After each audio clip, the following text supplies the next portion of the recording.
Tough week for Notre Dame. I'm joined by Aaron Taylor and Brian Jones. Aaron, as a Notre Dame graduate, I got to believe this is as tough a week as Notre Dame has had in a long time. Yeah, Tony, you hit the nail on the head. It's been a pretty somber week, both on and off the field for Notre Dame, but certainly Declan's passing has been taking precedent for this community. But that's the thing about Notre Dame is when they talk about the Notre Dame family, sometimes it's euphemistic that they say those words, but I think we're really starting to see people rally together, and unfortunately it's taken a tragic incident like this to bring out the best in people, but they really have come together and they'll make it through.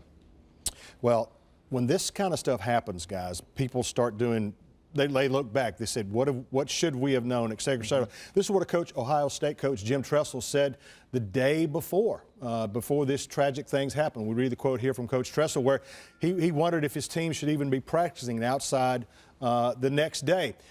Here's what I want to ask you guys. One of the things that Coach Kelly said was that there were systems in place for something like this, but the systems failed to work. Ultimately, here's where I come down. A, were there systems in place?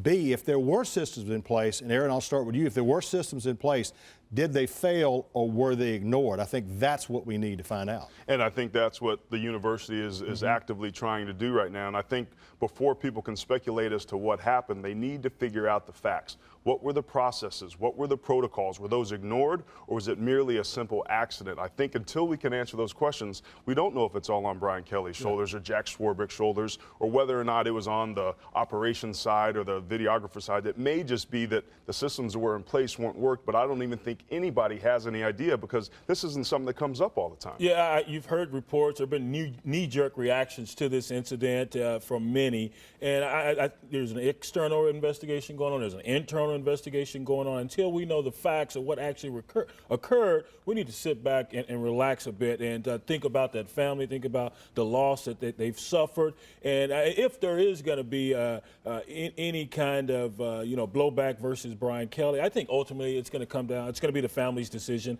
how they want to move forward. But ultimately, it's about getting the facts out there and making sure all the processes, as you mentioned, the protocols were followed.